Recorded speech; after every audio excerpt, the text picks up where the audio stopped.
আওয়ামী লীগকে নিষিদ্ধ করার ব্যাপারে অন্তর্বর্তী সরকার শীঘ্রই পদক্ষেপ নেবে বলে জানিয়েছেন উপদেষ্টা আসিফ মাহমুদ।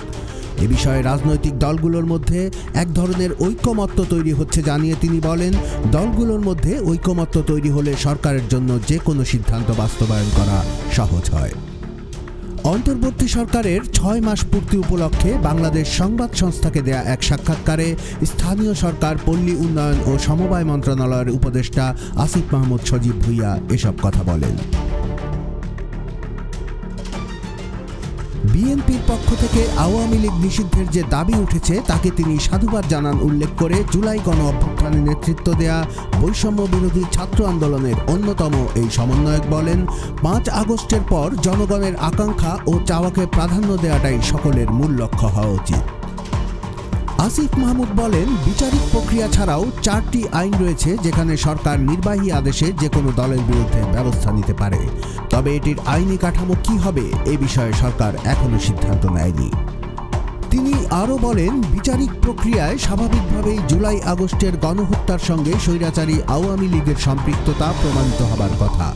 সেক্ষেত্রে রাজনৈতিক দল হিসেবে আওয়ামী লীগকে নিষিদ্ধ করা, নিবন্ধন বাতিল করা সহ যে কোনো ব্যবস্থা সরকার গ্রহণ করতে পারে।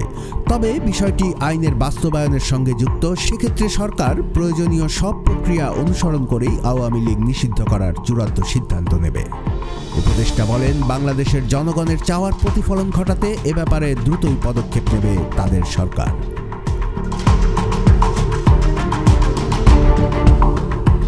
জুলাই গণ অভ্যুত্থানে নেতৃত্ব দেয়া শিক্ষার্থীদের নতুন রাজনৈতিক দল গঠন প্রসঙ্গে আসিফ মাহমুদ বলেন, একটি গণ অভ্যুত্থান যারা ঘটায় পরবর্তী প্রক্রিয়ার সঙ্গে তাদের সম্পৃক্ততা না থাকায় অভ্যুত্থানের অর্জনগুলো নষ্ট হয়ে যায়।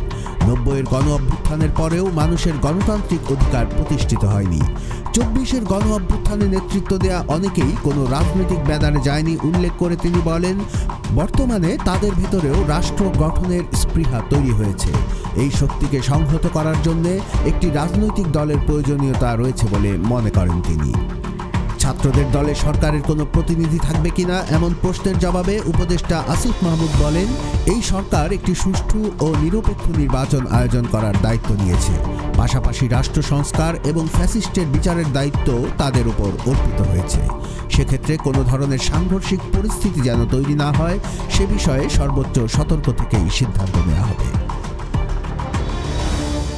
কুমিল্লার কাগজ নিউজ ডেস্ক।